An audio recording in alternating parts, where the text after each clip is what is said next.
ইখতিলাফ, মতানৈক্য আছে। বেশিরভাগ ঐতিহাসিকদের মতামত 8ই রবিউল আউয়াল নবী আলাইহিস সালামের জন্ম। তবে নবী পাকের ইন্তেকাল 12ই রবিউল আউয়াল, এর মধ্যে কোনো সন্দেহ নাই। এটা সেই সময় 16 লক্ষ সাহাবাত উপস্থিত, লক্ষ লক্ষ মানুষ শিক্ষিত সে সময় হুজুরের উপস্থিত, হুজুরের ইন্তেকালের সময়। আল্লাহু আকবার। এজন্য নবীর জন্মে যে কয়জন খুশি ছিল, নবীর ইন্তেকালে তার চাইতে হাজার হাজার গুণ বেশি মানুষ দুঃখিত। আর এখন 200 কোটি মুসলমান আমরা দুনিয়ায় আছি, আমার নবীর ইন্তেকালের খবরে আমরা সকলেই দুঃখিত। এই মাসটা নবীর জন্ম, এই মাসে নবী পাক সাল্লাল্লাহু আলাইহি সাল্লামের মৃত্যু এবং ইন্তেকাল। শোক ও আনন্দ বিজড়িত মাসের শেষ দিকে এসে আল্লাহ পাক আমাদেরকে কিছু আলোচনা করা ও শোনার তৌফিক দান করেছেন, এজন্য শুকর আদায় করি আলহামদুলিল্লাহ। আমরা লম্বা চওড়া করে সময় পাই না আলোচনা করতে। হুজুরের জন্ম বৃত্তান্ত আলোচনার নাম হলো মিলাদুন নবী। বলেন, জন্ম বৃত্তান্ত আলোচনার নাম কি? মিলাদুন নবী। তো আমরা মিলাদ পড়ি, শর্টে মিলাদ পড়ি, শর্টে মিলাদ পড়ি। একখান নতুন ঘর দিলি হুজুরকে ডেকে নিয়ে এসে মিলাদ পড়াইতে, দোকান দিলি হুজুরকে ডেকে নিয়ে এসে মিলাদ পড়াইতে, একটা গাড়ি কিনলে হুজুরকে দিয়ে দোয়া করাই, মিলাদ দেয়াই। এরপরে নতুন ফসল আসলে বাড়ি হুজুরকে দিয়ে মিলাদ দেয়, ইত্যাদি ইত্যাদি। শুভ লগ্নে আমরা মিলাদ দেয়, মিলাদ দেই না? কিন্তু মিলাদ মানে হুজুরের জন্ম, জন্ম বৃত্তান্ত কিসসা। এই যতটুক টাইমের ভিতরে হুজুররা মিলাদ পড়িয়ে দেয়, ওতে কি হুজুরের গোটা জীবনী আলোচনা করা সম্ভব? আদৌ সম্ভব না। এটা হলো শর্ট মিলাদ। এটা কি মিলাদ? শর্ট মিলাদ। এটা শর্ট মিলাদ। যেমন সূরা ইউসুফ, ইউসুফ নামে একটা সূরা আছে না কোরআন শরীফের ভিতরে? সূরা ইউসুফ মোটামুটি লম্বা একটা সূরা, যার ভিতরে ইউসুফ আলাইহিস সালামের বিস্তার কাহিনী আছে। এই যুবকরা, ছাত্ররা সবাই লক্ষ্য করবে। ইউসুফ আলাইহিস সালামের লম্বা কিসসা, পূর্ণাঙ্গ একটা কিসসা আল্লাহ তাআলা এক জায়গা এক ইউসুফ আলাইহিস সালামের কিসসা ছাড়া আর কোনো কিসসা একভাবে বর্ণনা করেন নাই। যার কারণে কিসসাটা বয়ান করে আল্লাহও খুব পছন্দ করছেন কিসসাটা। শুরুতেই বলছে আহসানাল কাসাস, আমি তোমাদের সামনে উত্তম অনেক সুন্দর একটা কিসসা বর্ণনা করতে চাইতেছি। আহসানাল কাসাস, যত কিসসা আছে দুনিয়ায় এই সমস্ত কিসসার ভিতরে কিসসাটা অনেক অনেক সুন্দর। আল্লাহ বলে আলোচনা করলেন লম্বা কিসসা। এ যদি আমি বলি 4-5 দিন লাগবে আপনাদের শুনতে, এবং আয়াত ধরে ধরে কোরআন শরীফ দেখে দেখে তর্জমা করে। আরে আল্লাহ, কোরআন শরীফ দুটি এরপর পাও লাগতেছে যে কোরআন শরীফ দুটি নিয়ে যান।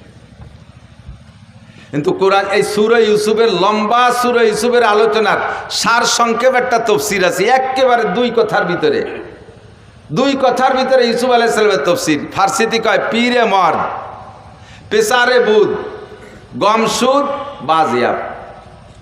উলামায়ে কিরাম যারা তারা টের পাইছে। পীরে মর্দ, পেসারে বুদ, গমসুদ, বাজিয়াব। সূরা ইউসুফের কিসসা শেষ। কি কইল ফার্সিতে? কয় মিশরে এক বুড়ো ছিল, তার একটা ছেলে ছিল, কিছুদিন আড়াই গেল, পরে আবার ফিরে ভালো। বোঝেন নাই কথা? পুরো সূরা ইউসুফের সারাংশ এই 4 কথা। মিশরে এক বুড়ো ছিল, তার একটা ছেলে ছিল, মাঝে কিছুদিন হারাই গেল, শেষমেশ আবার ফিরে পাইল। এই না সূরা ইউসুফ? এলো শর্ট মিলাদ। আমরা দোকানপাটে বৈশা ওয়ালাম্মা তাম্মা হামলুহু ইত্যাদি কই একটা শর্ট মিলাদ পড়ি। মৌলিকভাবে নবী আলাইহিস সালাতু ওয়াস সালামের মিলাদ যদি পড়তে হয় তাহলে মাসের পর মাস লাগবে। আমার মনে হয় কমপক্ষে 30 বছর লাগবে। যদি আপনাদের মতো শ্রোতা বসে থাকেন আর আমার চাইতে ভালো কোনো মুফাসসির বসে, তাহলে 30 বছর লাগবে নবী আলাইহিস সালামের মিলাদ আর সিরাত আর আখলাক পড়তে। কারণ সিদ্দিক আয়েশা রাদিয়াল্লাহু তাআলা আনহাকে হযরত ওমর ইবনে খাত্তাব রাদিয়াল্লাহু তাআলা আনহু একবার জিজ্ঞাসা করেছেন, ইয়া উম্মুল মুমিনিন কাইফা কানা খুলুকু রাসূলিল্লাহি সাল্লাল্লাহু আলাইহি ওয়াসাল্লাম। ওমা আয়েশা, তুমি বলতে পারো নবী আলাইহিস সালামের আখলাক, চরিত্র, সিরাত, স্বভাব, জন্ম ইত্যাদি সব মিলাইয়া নবী আলাইহিস সালামের স্বভাব চরিত্র কেমন ছিল? আয়েশার কাছে ওমর জিজ্ঞেস করে। বলেন কার কাছে? কে? আয়েশার কাছে ওমর জিজ্ঞেস করে। ওমর কে আর আয়েশা কে? ওমর ইসলাম গ্রহণ করেছে আয়েশা রাদিয়াল্লাহু তাআলা আনহার জন্মের 5 বছর আগে। আয়েশার জন্মের 5 বছর আগে ওমর মুসলমান। আয়েশার বয়স টোটাল যখন 18, তখন নবী ইন্তেকাল করেছেন। আর নবী নবুয়তি পার 23 বছর পরে ইন্তেকাল করেছেন। তাহলে আয়েশার বয়স জন্মের আগে 5 বছর আগে হযরত ওমর মুসলমান। এবং হযরত ওমর কি 3rd ক্লাস বা 200-500 নম্বরের সিরিয়ালের মুসলমান, নাকি রোল নাম্বার 1-2 এর মধ্যে আছে? 1-2 এর মধ্যে না। 1 নম্বর আবু বকর, 2 নম্বরে ওমর। এবং ওমর সম্পর্কে হুজুর বলেন, লাউ কানা বাদি নাবিয়ান লাকানা ওমর। আমার ওমরকে আল্লাহ পাক এমন যোগ্যতা দিয়েছে, আমার পরে যদি আল্লাহ পাক দুনিয়ায় কেউকে নবী বানানোর ইচ্ছা করতেন লাকানা ওমর, তাহলে আমার ওমরকে আল্লাহ নবী বানাইতেন। এত যোগ্য মানুষ, অর্ধপৃষ্ঠি পৃথিবীর প্রেসিডেন্ট, শরিয়াত মারেফাত হাকিকাত তরিকাত কোনো কিছু ওমরের জানতে বাকি ছিল না। সেই ওমর আয়েশার কাছে জিজ্ঞেস করে, ইয়া উম্মুল মুমিনিন কাইফা কানা খুলুকু রাসূলিল্লাহি সাল্লাল্লাহু আলাইহি ওয়াসাল্লাম, ওগো মা আয়েশা বলো তো নবী পাকের স্বভাব আর চরিত্র কেমন ছিল? সিদ্দিকা আয়েশা বলেন, হে খলিফাতুল মুসলিমিন, আপনি ইসলাম গ্রহণ করেছেন আমার জন্মের 5 বছর আগে। আমি 9 বছর বয়সে নবী পাকের ঘরে এসেছি মদিনায় আসার পরে। এই 9 বছরে নবী পাকের যা আমি জানছি তার চাইতে 1000 গুণ বেশি আপনি জানেন। নবীর সিরাত আর আখলাক সম্পর্কে আমার কাছে আপনার জিজ্ঞাসা করা এটা কেমন হবে?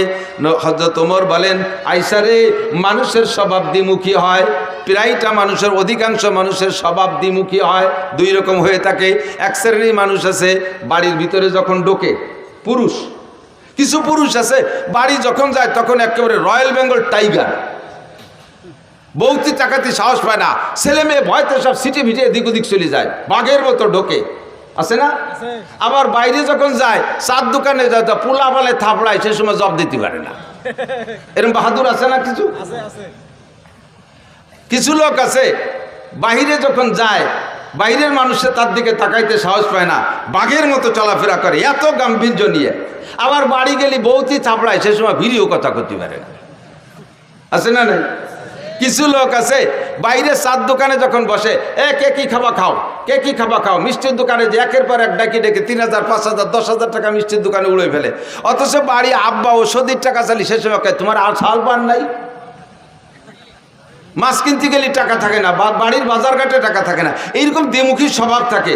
তো আয়েশা নবী আলাইহিস সালামের বাইরের অবস্থাটা আমরা জানি, বাইরে হুজুর কেমন সেটা তো প্রশংসার শেষ নাই, বাইরেরটা জানি, কিন্তু ঘরোয়া অবস্থা কেমন এটা তোমার চাইতে ভালো কেউ জানে না। তো বাইরেরটা এবং ভিতরেরটা তবু উভয়টা তুমি জানো, নবীর সাথে সফরও করেছো তুমি, বাইরেও গিয়েছো, ভিতরেও জানো। কাজেই নবী পাকের সলিড সত্য চরিত্র যদি জানতে হয় তাহলে তোমার কাছ থেকে জানতে হবে। তুমি বলো মা কেমন ছিল? সিদ্দিকা আয়েশা বলতেছেন, ইয়া আমিরুল মুমিনিন আলা তাকরাউল কোরআন, খলিফাতুল মুসলিমিন আপনি কোরআন শরীফ পড়েন না? কোরআন শরীফ তো পড়ি, প্রায় তো সপ্তাহে 1-2 খতম দেই, তা কোরআন শরীফ পড়ে কি হবে? সিদ্দিকা আয়েশা বলতেছেন, কানা খুলুকুল কোরআন, কানা খুলুকুল কোরআন, 30 পারা কোরআন শরীফ যা বিশ্বনবী মুহাম্মদুর রাসূলুল্লাহ সাল্লাল্লাহু আলাইহি সাল্লামের গোটা জীবনীয়তা। কাজী যদি নবীর সিরাত আর আখলাক আর জীবন বৃত্তান্ত জানতে হয়, কোরআন শরীফকে শুরু থেকে শেষ পর্যন্ত পড়লেই বোঝা যাবে যে এইটা যেন বিশ্ব নবীর জীবনী পড়তেছে। এবার কোরআন শরীফকে 30 পারা যদি ভালো করে ব্যাখ্যা করে শুনাইতে হয় তাহলে 30 বছর এরকম হয় না। সুন্দর করে যদি বলতে হয়, মোটামুটিভাবে যদি বলতে হয়, আর আমার মতো ছোট মানুষের দ্বারা তা সম্ভব না। আমার নবীর সিরাত আখলাক মিলাদ বিস্তারিত লম্বা চওড়া কিচ্ছা আমি একটা জায়গা থেকে আপনাদের একটু অল্প একটু বলবো, বিরক্ত হবেন নাকি? যেহেতু মাসটা চলে যাচ্ছে আর শেষ দিক চলে আসছি, নবী আলাইহিস সালাতু ওয়াস সালামের জন্মটা কেমন হলো একেবারে নবী আলাইহিস সালাম নিজেই বলেছেন, হুজুর নিজের জন্ম সম্পর্কে বলেছেন, শুধু নিজের না, 2.5-3 লক্ষ নবী রাসূল দুনিয়ায় এসেছেন, 2.5 থেকে 3 লক্ষ নবী রাসূল দুনিয়া এসেছেন, নির্দিষ্ট সংখ্যা কাহারও বলার কায়দা নেই। হুজুর বলেছেন কোন নবী রাসূল আদম আলাইহিস সালাম থেকে নিয়ে ওই নবী রাসূল পর্যন্ত তার পূর্বপুরুষের ভিতরে যেই সিরিয়ালে আসছে, এ পুরুষের থেকে ও পুরুষ, ও পুরুষ থেকে ও পুরুষ, এরকম না সিরিয়াল, একজন পুরুষও ব্যভিচার ছিল না। যেই মহিলাদের মাধ্যম দিয়ে উনি দুনিয়া আসছেন ওই নবী রাসূল, একজন মহিলা ব্যভিচারিণী ছিল না, একজন মহিলা জেনা করে নাই, একজন পুরুষও ব্যভিচার চরিত্রহীন ছিল না। অন্যভাবে কাফের থাকতে পারে, মুশরিক থাকতে পারে, বেঈমান থাকতে পারে, কিন্তু চরিত্রের এই নোংরামিটা আসে নাই। একটা পবিত্র আত্মার মাধ্যম দিয়ে সমস্ত নবী রাসূলগুলো দুনিয়া এসেছেন। তন্মধ্যে সবচাইতে নির্ভেজাল একেবারে নির্দ্বিধায় বলা যায় আমার নবী সাল্লাল্লাহু আলাইহি সাল্লাম আদম আলাইহিস সালাম থেকে নিয়ে জন্ম পর্যন্ত এই মাঝে যত সব পুরুষ চলে গেছে, একটা পুরুষও চরিত্রহীন ছিল না, একটা নারীও চরিত্রহীন ছিল না। কথা বলেন ঠিক ঠিক না? নবী নিজেই দাবি করেছেন। কাজে এখানে আমার আর অভিযোগের কিছু থাকে। শেষ ফিনিশিং আইসা যেই 4 জন লাস্ট পুরুষ, এই 4 জনের থেকে শুরু করি। তার আগে একটু বলা লাগে হুজুরের নূরে নবুয়তি, বলেন নূরে নবুয়তি, কথাটা একটু বুঝতে হবে। নূরে নবুয়তি, নবী কিন্তু মানুষ। নবী মানুষ না জিন? জিন না মানুষ? ফেরেশতা না মানুষ? নবী আল্লাহ না মানুষ? নবী খালেক না মখলুক? মখলুক মানে সৃষ্টি, খালেক মানে সৃষ্টিকর্তা। নবী কি সৃষ্টিকর্তা? নবী কি খালেক? নবী কি রাজ্জাক? নবী আমাদের মতো মানুষ, পার্থক্য এতটুক। আমিও মানুষ, ডক্টর ইউনুসও মানুষ। এই গ্রামে ইউনুস নামের কেউ থাকতে পারে? আছে না নাই? তাহলে এই ইউনুস আর ডক্টর ইউনুস, উনার নাম ইউনুস বলে আপনি উনারে সরাইতে সেই চেয়ারে বসে দেন গে, ঠেলা কারে কয়। ওই ইউনুসটাও যা দিয়ে বানাইছে, এই ইউনুসটাও তাই দিয়ে বানাইছে, পার্থক্য আছে ভিতরে অনেক কিছু, ঠিক না? হাসিনা নামে টুঙ্গিপাড়া বহুত মহিলা আছে না নাই? যে এই হাসিনা আর শেখ হাসিনা কি এক হাসিনা? খালেদা নামে বাংলাদেশে আরো মহিলা আছে না নাই? এই খালেদা আর ওই খালেদা কি এক খালেদা? মানুষ হিসেবে আমি আর নবী আলাইহিস সালাতু ওয়াস সালামের একই ম্যাটেরিয়ালস দিয়ে তৈরি, কিন্তু আমার ভিতরে নূর ও নবুয়তি নাই, আমাকে আল্লাহ ওহী দেয় নাই, আমার কাছে জিবরাইল আসে না। নবী পাককে আল্লাহ তাআলা এই মাটির মানুষটাকে নূরে হিদায়াত দিয়া, নূরে নবুয়ত দিয়া, নূরে কোরআন দিয়ে আল্লাহ তাআলা তাকে সারা বিশ্বের শ্রেষ্ঠ মানুষে পরিণত করেছে। ঠিক কি ঠিক না? এই যে লাইটটা বানাইছে কি দিয়ে? কাঁচের বডি না? হতে পারে কাঁচ, নাকি ইদানিং তো প্লাস্টিক চলতেছে, কাঁচই ধরেন, খেয়াল করেন, কাঁচের বডি, ঠিক না? এখন ওর মধ্যে লাইট যাওয়ার কারণে ওইটার নাম হয়ে গেছে কি? এই যে কাঁচ দিয়ে বানানো যে রডের মতো, এটার নাম কি? কাঁচ না লাইট? কাঁচ না লাইট? টিউবলাইট না? টিউবলাইট। বোঝেন নাই কথা? টিউবলাইট না? এই লাইটটা যদি কাইটে যায়, এখন ওটার মূল বডি তো বানানো কি দিয়ে? কাঁচ দিয়ে। এখন কি আপনি আপনার ছেলেরে বলবেন যে বাজারে তো এখন লাঠি কাজ কিনে নিয়ে আয়, এখন লাঠি কাজ কিনে নিয়ে আয়, তাই বলবেন? কি বলবেন? একটা লাইট কিনে নিয়ে আয়, তাই বলবেন, ঠিক না? মূলত লাইট হলো আলো, ভিতরের টুক আলো, বডিটা কিসের? কাছের না? আমার নবীকে আল্লাহ তাআলা মাটি দিয়ে বানাইয়া গোটা আদম জাতিকে দামি বানাই ফেলাইছে। নবী পাক মাটির মানুষ, ভিতরে নূরের লাইট, হিদায়াতের নূর, নবুয়তের নূর, কোরআনের নূর ঢুকাই দিয়া তাকে নূরের নবী বানাই দিয়েছে। কন্যা সুবহানাল্লাহ, ঠিক কিনা? এই নূরের আগমন শুরু হয়েছে কোন জায়গার থেকে? শেষ জামানায় এসে হযরত ইব্রাহিম আলাইহিস সালামের ছেলে ইসমাইল থেকে শুরু হয়েছে। ইসমাইল আলাইহিস সালামের ভিতরে আল্লাহ তাআলা আমাদের নবীর আগমন উপলক্ষে এই নূরে নবুয়তিটা ফোকাস দিয়ে দিয়েছে। ইব্রাহিম আলাইহিস সালামের দুই ছেলে ইসহাক আর ইসমাইল। ইসহাক আলাইহিস সালামের বংশে বহু নবী, মুসা আলাইহিস সালাম, ঈসা আলাইহিস সালাম, দাউদ আলাইহিস সালাম, সুলাইমান আলাইহিস সালাম, তারপরে ইউসুফ আলাইহিস সালাম, এরকম হাজার হাজার নবী, লক্ষ লক্ষ নবী ইসহাক আলাইহিস সালামের বংশ জন্ম নিয়েছে। আর ইসমাইল আলাইহিস সালামের বংশে মাঝে কোনো নবী আছে কিনা তা আমার ভালো জানা নাই, তবে শেষ নবী একজনই শ্রেষ্ঠ নবী, মুহাম্মদুর রাসূলুল্লাহ সাল্লাল্লাহু আলাইহি সাল্লাম। ইসহাক আলাইহিস সালামের বংশে 2.5 লক্ষ নবীও যদি হয়, রসুলও যদি হয়, সব নবী রসুলকে এক পাল্লায় দিলে, আমার নবীকে আরেক পাল্লায় দিলে কোন পাল্লা ভারী হবে? ভয় পাচ্ছেন? কোন নবীরে খাটো করছি না, নবীরা তো অনেক উপরের।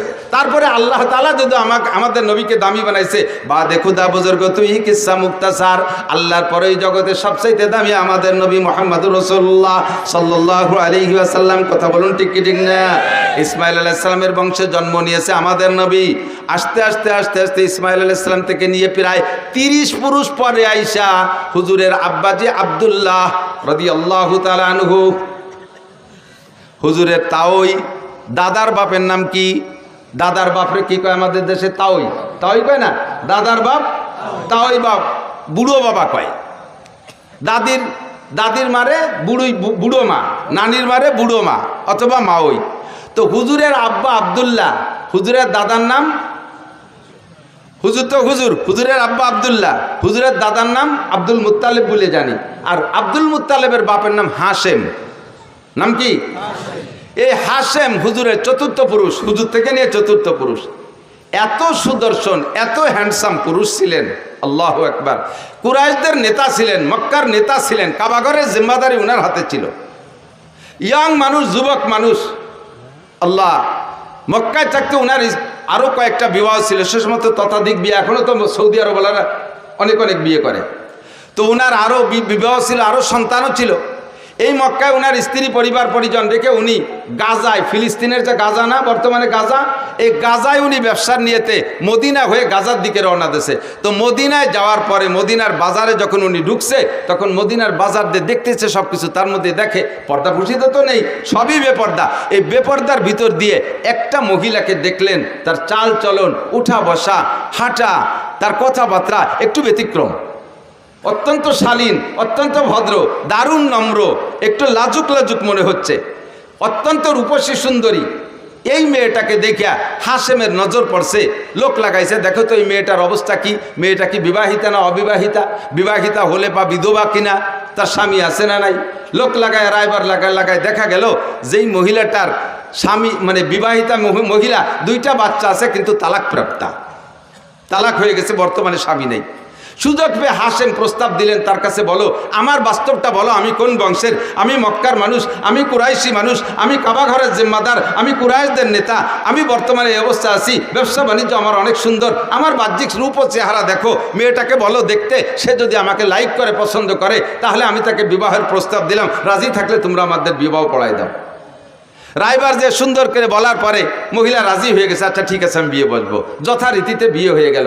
বিয়ে হয়ে যাওয়ার কারণে উনি তাৎক্ষণিকভাবে গাজায় চলে গেলেন না, মদিনায় কয়েকদিন অবস্থান করলেন, শ্বশুর বাড়ি, ওই মহিলার বাপের বাড়ি। সেখানে কয়েকদিন থাকার ভিতর দিয়ে আল্লাহর কুদরতি সিস্টেমে হাশেমের ভিতরে যে নূরে নবুয়তি চমকাচ্ছিল, ওই নূরে নবুয়তি ওই মহিলার গর্ভে চলে গেছে। মহিলা গর্ভধারিণী হয়ে গেছে। গর্ভ হয়ে যাওয়ার পরে উনি ওখানে স্ত্রীকে রেখে উনি গাজায় চলে গেছে। গাজায় ব্যবসা বাণিজ্যের ভিতর দিয়ে ওখানে ওনার ইন্তেকাল হয়ে গেছে। হাশেম আর ফিরে আসতে পারে নাই। টাইম হয়ে যাওয়ার পরে মহিলা গর্ভপাত করেছেন, বাচ্চা ডেলিভারি করে দিয়েছেন। ডেলিভারির পর যেই বাচ্চাটা হলো, এই বাচ্চার ভিতরে এবার সেই হাশেমের রূপরেখা নূরে নবুয়তি বাচ্চার মধ্যে চমকাইতেছে। পরিবার পরিজনের সকল সদস্য বাচ্চার চেহারা দিকে মুগ্ধ হইয়া তার নাম রাখতে বাধ্য হয়েছে সাইবাতুল হাম। সাইবাতুল হাম মানে প্রশংসার ডিব্বা। এত চেহারা, এত রূপ, এত সব কিছু দেখে সবাই মুগ্ধ, নাম রেখেছে সাইবাতুল হাম। মায়ের কোলে থাকে, নানা বাড়ি থাকে, থাকতে থাকতে 5-6 বছর যখন বয়স হয়ে গেছে, তখন হাশেমের মক্কা একটা ছেলে ছিল, নাম তার মুত্তালিব। একটু খেয়াল করতে হবে, খুব বোঝা। নাম ছিল, তার নাম কি? মুত্তালিব। ওই হাশেমের ছেলে মুত্তালিব। মুত্তালিব খবর পাইছে আমার আব্বা মদিনায় একটা বিয়ে করছেন, সেই ঘরে আমার একটা ভাই জন্ম হয়েছে, আমার আব্বা তো গাজায় গিয়ে মারা গেছে, আমার বিধবা মায়ের কাছ থেকে দেখে আমার ভাইটাকে আনা যায় নাকি। মুত্তালিব চলে গেছে মদিনায়, যাইয়ে খবর নিয়ে খুঁজে পেয়ে গেছেন। পাওয়ার পরে বললেন যে মা, আমার ভাইকে আমার কাছে দিয়ে দেন, আপনি কষ্ট করবেন কেন, আমাদের সন্তান আমরা নিয়ে যাই। অনুমতি দিলেন, নিয়ে চলে আসলেন। উটের পিঠি বসাইয়া মক্কা থেকে মদিনা থেকে মক্কা 450 কিলোমিটার, 450 কিলোমিটার 7-8 দিন পর্যন্ত উটের পিঠে বসে আনতে আনতে আনতে যখন মক্কায় ঢুকছে, পিছনে ছোট বাচ্চা একেবারে ধুলায় ধূসারিত হয়ে গেছে, কাপড় চোপড় ময়লা হয়ে গেছে, গুলামের মতো দেখা যাচ্ছে। যখন মক্কায় ঢুকছে, মক্কিরা জিজ্ঞেস করছে, মুত্তালিব, তোমার পিছে কে বসা? ওনার পিছে কে বসা? মুত্তালিবের ভাই। মুত্তালিবের ভাই। এখন যদি বলে পিছনে আমার ভাই বসা, তাহলে ওনার ইজ্জত যায়। যে গুলামের মতো একটা ময়লা নোংরা সিরা কাপড় পরা পোলা, সে ওনার ভাই, এই বলে ওনার ইজ্জত যাবে বিদায়। উনি ভাই বলে পরিচয় না দিয়ে কয়, হাজা আব্দি, এটা আমার গুলাম। তো গুলামের মালিক মুত্তালিব। মুত্তালিব হলেন মালিক, আর এইটা হলো সাইবাতুল হামদ হলো গুলাম। আরবিতেই 2 শব্দের মিলে কয় আব্দুল মুত্তালিব, মানে মুত্তালিবের গুলাম। আসল নাম হলো সাইবাতুল হামদ। সাইবাতুল হামদ হলো হুজুরের দাদা। তো এখন মুত্তালিব পরিচয় দিচ্ছে, এটা আব্দুল মুত্তালিব, আমার গুলাম। এরপরে বাসায় নিয়ে ধুয়ে মুছে পরিষ্কার করে কাপড় চোপড় নতুন করে পড়াইয়া তার নামে তারে পরিচিত করে দিতে চেষ্টা করতেছেন। কিন্তু আর কোনোদিনও মানুষ তাকে সাইবাতুল হামদ বলে ডাকে না, তারা আব্দুল মুত্তালিব কইই ডাকে। এই আব্দুল মুত্তালিব ধীরে ধীরে ধীরে ধীরে বড় হইলে মুত্তালিবের স্থানে, হাশেমের স্থানে চাবি ছিল মুত্তালিবের কাছে, মুত্তালিবের স্থানে এবার চাবি পেয়ে গেছে এই সাইবাতুল হাম আব্দুল মুত্তালিব। কাবাগরের চাবি ওনার হাতে, মক্কার নেতৃত্ব ওনার হাতে, দেখতে সেরকম সুঠম বডির অধিকারী, নুরানি চেহারা তার ভিতরে, নবুয়তি চেহারা তার ভিতরে ফোকাস মারতেছে। এই সাইবাতুল হাম আব্দুল মুত্তালিব এবার বিবাহ করছেন। বিবাহ করার পরে একটা সন্তান হয়েছে হারেস। নাম কি? হারেস। আব্দুল মুত্তালিবের প্রথম সন্তানের নাম হারেস। এই ছেলেটা বড় হয়ে উঠছে, মাঝে আর তেমন কোনো সন্তানাদি নেই। তো এই একটা হারেসকে নিয়ে আব্দুল মুত্তালিব কিতাবাদি পড়ে সন্ধান পাইছে যে কাবাগরের পাশে হযরত ইসমাইল আলাইহিস সালামের পায়ের ধাক্কায় জমজম কূপ হয়েছিল। কালের আবর্তে এই জমজম কূপ বন্ধ হয়ে গেছে। দেখি জমজম কূপ কোথায়, সব কিছু ম্যাপ মানচিত্র মাপিয়ে জমজম কূপের স্থানটা নির্ণয় করে হারেসকে নিয়ে 2 বাপ বেটা গেছে সেই জমজম কূপ খনন করতে। তার উপরে অনেক পাথর চাপা পড়ে আছে। 2 বাপ বেটা পাথর সরাইয়া জমজম কূপকে আবিষ্কার করবে, বের করবে, এটা খুব কঠিন ব্যাপার। 2 দিন 3 দিন পর্যন্ত খোঁজার পরে জমজম কূপ বের করতে পারে নাই। একটা সন্তান, তো আমাদের দেশে সুখী সন্তান, এক সন্তানের আব্বা বহুত আছেন না? ছেলে হোক মেয়ে হোক, কয়টা? একটা অথবা 1.5টা অথবা 2টা। 1.5টা মানে ঠ্যাং একখান নাই, হাত একখান নাই, আজ কোন পঙ্গু হয়েছে, আর একটা পুরো সুখী সংসার। এবার আমরা অত্যন্ত খুশি। একটা ছেলে একটা মেয়ে, জায়গা জমি বহুত কিছু আছে, ব্যবসা বাণিজ্য আছে, বড় আনন্দিত। তবে এক সন্তানের বাপ হওয়া অতটা সুখের বিষয় না। সময় সময় এক সন্তানের বাপ মহা বিপদেও পড়ে যায়, কথা কন না কেন?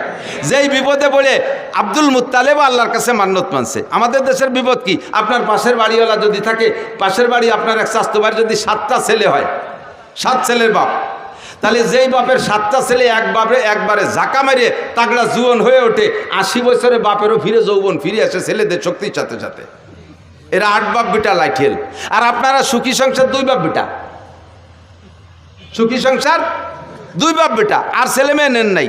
আর উনটা 8 বাপ বেটা, আটখানিক জায়গা নিয়ে পাশের বাড়ি এলাকার সাথে যদি গন্ডগোল লেগে যায়, 2 বাপ বেটা 8 বাপ বেটার সাথে যদি লাগে যায়, এই সুখী সংসার ওই 8 বাপ বেটার সাথে অসুখী সংসারের সাথে যদি পিঠে লাগে, মায়ের কারা খাবে?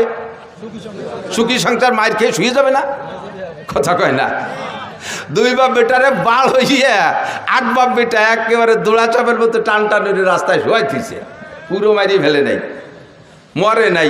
তো বুড়ো এই 80 বছর বয়সে সুখী সংসারের বুড়ো মায়ের খাইয়ে টান টানুই এখন লম্বা লম্বা হাই ছাড়ে। আর যদি 2 সাইডে থাকতো তাহলে এরকম জোড়া বাড়ি খাতাম না, আর 2 সাইডে থাকলি জোড়া বাড়ি খাইতাম না। বসছে কোন সময়? যে সময় ওনার পার্স পাতি সব শেষ। আর হাজারো চেষ্টা করলে 2 সাইডের বাপ হওয়া সম্ভব, আল্লাহ যদি দেয় সেটা তার ব্যাপার। অসময় আছে তুমি সুখী সংসারে দুঃখী সংসারে অনুভব করতে পারছো। হারেস সাইবাতুল হামদ আব্দুল মুত্তালেব সময় মতোই বুঝে ফেলাইছে যে আমার এই এক সন্তান দিয়ে জমজম খুব খুঁজতে পারলাম না, যদি এরকম 8 বাপ বেটার সাথে কাজে ডাঙ্গে লাগিয়েই যায় তাহলে তো মায়ের খাইয়ে আসতে হবে। সাথে সাথে কাবা ঘরে গিলাফ ধরে মান্নত করছে, আল্লাহ যদি তুমি আমার 10টা পুত্র সন্তান দাও, যদি 10টা পুত্র সন্তান দাও, তাহলে একটা সন্তানকে আমি তোমার রাস্তায় এই কাবা ঘরের পাশে জবাই করে দেব, কুরবানি দেব। কি এই সামান্যতের মান্যত চিনতে হতে পারেন? উনার জন্য এই মান্যত পুরো করা ওয়াজিব, কিন্তু এমন মান্যত যদি এই সমাজে কেউ করেন, এই মান্যত পুরো করা ওয়াজিব না। অনেকে মানে, মারা বিশেষ করে মারা মান্যত মানে, সন্তান যদি অসুস্থ হয়ে পড়ে কয় আল্লাহ যদি তুমি আমার বাবারে বাঁচাও, আল্লাহ আমার বাবার রোগ আমারে দিয়ে আমার বাবারে সুস্থ করে, এরকম করে না মারা। নিজের রোগ বাবার সন্তানের রোগ আমারে দিয়ে আমার বাবারে বাঁচাও, আমার হায়াত তারে দিয়ে আমার বাবারে বাঁচাও, যদি আমার বাবা বেঁচে যায়, আমার সন্তান যদি বেঁচে যায়, তাহলে আমি জীবিত অবস্থায় 7 দিন কবরে থাকবো। তাই দেখছো কিরম ঠেক। এরকম মান্যতের মশালা আমার কাছে আসে, মিথ্যে কথা বলতেছি না। এই কত যে আসে মাঝে মাঝে উদ্ভট মানে এই মান্যতের কথা। একজনে মান্যত মানছে, হুজুর আমি নিয়ত করছি কাবা ঘরে একটা হেরিকেন দেব। কাবা ঘরে গেছি মানে হেরিকেন লাগাই কোন জায়গা? বাঙালি হেরিকেন কাবা ঘরে চলে? এ মান্যত মানছে, জানি কি এরবে? এরকম কঠিন কঠিন প্রশ্ন। 7 দিন কবরে তাজা অবস্থায় থাকবো, থেকে দেখছেন একদিন? আরে মরার পরে একদিন থাকবো কিভাবে, সেই চিন্তায় ঘুম হয় না। মরার পরে কিভাবে কবরে থাকবো একদিন, সেই প্রথম রাতটা নিয়েই চিন্তা। কবরের প্রথম দিন, মার রব্বুকা মা দীনুকা ওমান হাযার রাজুলুল্লাযী বুইসা ফীকুম, 3টা প্রশ্নের জবাব আমাকে কবরে থেকে দিতে হবে। 3টা প্রশ্ন হবে আমার জন্য, আমার সামনে। এই 3 প্রশ্নের জবাব না দিতে পারলে আমার খবর আছে। ওই রাতটা, ওই দিনটা, প্রথম দিন কবরের ওই সময়টা নিয়ে চিন্তা করে তাই রাতে বিছানায় পিঠ দিয়ে ঘুম আসে না টেনশনে। যারা চিন্তা করে, কথা কন না ঠিক কি ঠিক না? যাদের মধ্যে চিন্তা আছে তারা ভয় পায়। আর তাজা 7 দিন কবরে থাকবা, এইরকম মান্যত যদি কেউ মানে, এই মান্যত পুরো করা লাগবে না, তার তওবা করে কিছু সদকা আল্লাহর রাস্তায় দিয়ে দিলে হবে। কিন্তু আব্দুল মুত্তালেবের মান্যত পুরো করা লাগবে, সাইবাতুল হামদের মান্যত পুরো করা লাগবে। 10টা পুত্র সন্তানের দোয়া করেছে আল্লাহর কাছে, আল্লাহ যদি 10টা পুত্র সন্তান দাও, একটাকে আমি তোমার রাস্তায় কুরবানি করে দেব। আল্লাহ টপ টপ করে একের পর এক 10টা পুত্র সন্তান দিয়ে দেছে। জমজম খুব খনন করতে সন্তান লাগবে, এই জন্য 10টা সন্তান চাইছে। কয় বাব্বিটা মিলিয়ে এবার জমজম খুব আবিষ্কার করেও ফেলাইছে। এখন সন্তানরে কুরবানি দাও, কোনটারে কুরবানি দেবে? ভাগ্যক্রমে আস্তে আস্তে 10 নম্বর সন্তান আব্দুল্লাহর ভিতরে, ওই সাইবাতুল হামদের মধ্য থেকে এতদিন অন্য কোনো সন্তানের ভিতরে প্রকাশ পায় নাই, আব্দুল্লাহর ভিতরে নূরে নবুয়তি চমকাইছে। 10টার ভিতরে এবার যেটা সবচাইতে সুদর্শন চেহারাওয়ালা, তারে কি হাতে ধরে জবাই দিতে মনে কয়? চাইতেছে যে ঘুরে ফিরে অন্য একটারে, যেটা বুসা টুসা একটু কালা টালা আছে, ওর একটারে মারি দিয়েছে মান্যত পুরো করে। কিন্তু তবুও তো সন্তান, তবুও কোনোভাবে কি আব্বা জবাই দেওয়া সম্ভব? কিন্তু মান্যত করছে, আল্লাহর অর্ডার পূরণ করতেই হবে। এখন কারে জবাই দেবে কোনো নির্ধারিত করে না যে 8 নম্বর ডানা, 6 নম্বর ডানা, 1 নম্বর ডানা, 10 নম্বর ডা। কাজেই একটারে বের করতে লটারি লাগবে। এবার একের থেকে হারেস থেকে নিয়ে লটারি করা শুরু করছে। যে কয়বার লটারি করছে 3 বার, প্রত্যেকবার আব্দুল্লাহর নাম আসে। যেটারে সবচেয়ে ভালোবাসে, যারে বাঁচায় রাখার জন্য লটারির পদ্ধতিতে গেলেন, সেইটার নামই আসে বারবার। তো যেহেতু 3-4 বার বা প্রত্যেকবার লটারিতে ওই একই নামে আসে, এখন তারে তার বাঁচানোর উপায় নেই। তো বাবা জামা কাপড় পরে রেডিও, তোমারে জবাই দিই। আল্লাহর হুকুম, আল্লাহর মান্যত পুরো করতে হবে। বাস্তব কাজেই ছেলেও কোনো দ্বিমত না করে জি আব্বা চলেন যাই, ছেলেকে নিয়ে গোটগাট করে রওনা দিছে, কাবার পাশে নিয়ে তো জবাই করবে। তো আব্দুল্লাহর বোন, একেবারে উনার মায়ের পেটের যে বোনটা, এই বোনটা বারবার কাঁদতেছে, আব্বা তুমি দরকারে আমারে জবাই দাও, আমার ওই ভাইটারে জবাই দিও না। ও ভাইয়ের মধ্যে কিছু না কিছু আছে, ভাইয়ের ভিতরে অন্য কিছু থাকতে পারে। ভাইয়ের যে চেহারা, আব্বা হাজার হাজার মানুষ তার পাগল, তুমি আমার ভাইরে জবাই না দিয়ে আমারে জবাই দাও। বুনে কাঁদতেছে। কয় মা সেটা তো আসলো না লটারিতে, তোর নামও তো লটারিতে টানিয়ে দেখলাম, তাও তো আসে না, কি করব? তখন আব্বা একটা পদ্ধতি অবলম্বন করেন, যদি এসে যায় ভাগ্য পরিবর্তন হয়েও যেতে পারে। 10টা উটের সাথে আর আমার ভাই আব্দুল্লাহর সাথে একটা লটারি টানেন। 10টা উট আর আব্দুল্লাহ, দুইজনের মধ্যে লটারি টানেন। সেই সময় একজন মানুষকে যদি কেউকে যদি কেউ হত্যা করতো, একজন মানুষের জীবনের বিচার 10টা উট। সেই জন্য 10 উটের সাথে লটারি টানতে বলছে। তো 10 উটে লটারি টানছে, এ জায়গায় 10 উটের নামে লটারি আসে নাই, আব্দুল্লাহর নামে শিখেছে। কাব্বা তালি 20টায় টানেন, 20টে টানছে, তা আব্দুল্লাহর নাম। 30টায় টানেন, তা আব্দুল্লাহর নাম। 40টায় টানেন, তা আব্দুল্লাহর নাম। 90টায় টানেন, তাও আব্দুল্লাহর নাম। কয় যে মা আর বাঁচানো গেল না, আর কত টানবো? কয় যে আব্বা আর শেষবারের মতো 100 উটির সাথে একটা টান দিয়ে দেন। একদিকে 100 উট, আরেকদিকে আব্দুল্লাহ। এই 100 উট আর আব্দুল্লাহর ভিতরে লটারি টানলে এবার 100 উটের নামে লটারি আসছে। আব্দুল্লাহ বাইসে গেছে। বলেন আল্লাহু আকবার। আল্লাহ নবী আলাইহিস সালামকে আল্লাহ তাআলা দুনিয়া আনতেছেন। সবাই টাকা দেন যাবে না। আর দোয়াই দেখছো, গাই দোয়াইছো কোনোদিন? না ফানাইয়ে দোয়ানো যায়? দইটা টান দিলি বান ছিঁড়ে যায়, দুধ বেরিয়ে।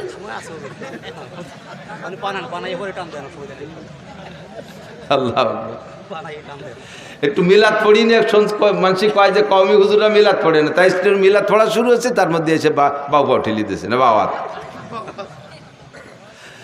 আর অল্প একটু পড়িয়ে তারপরে জায়গায় চলে যাবেন ইনশাআল্লাহ।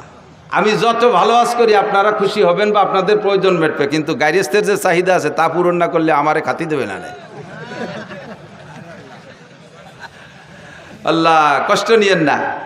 তো আব্দুল্লাহর জন্ম, আল্লাহ আব্দুল্লাহ বেঁচে গেলেন 100 উটের বিনিময়। সেই থেকে বিচার হলো দিয়াত কয় রে, দিয়াত কয় হদ দিয়াত।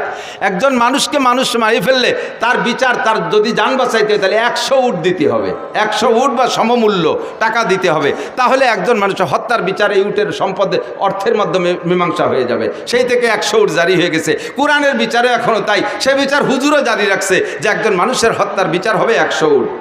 তো খাজা আব্দুল্লাহ বেঁচে গেলেন। এবার আব্দুল্লাহর ভিতরে নূরে নবুয়তি চমকাইতেছে।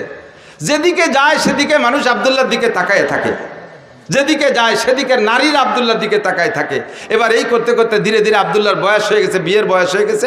আব্দুল্লাহকে বিয়ে দেওয়ার জন্য আব্দুল্লাহর বাপ আরও সবাই মিলে চেষ্টা করতেছে, মাইয়ে খুঁজতেছে। খুঁজতে খুঁজতে আব্দে মুনাফের একটা মেয়েটা বড় রূপসী, মেয়েটির নাম আমেনা।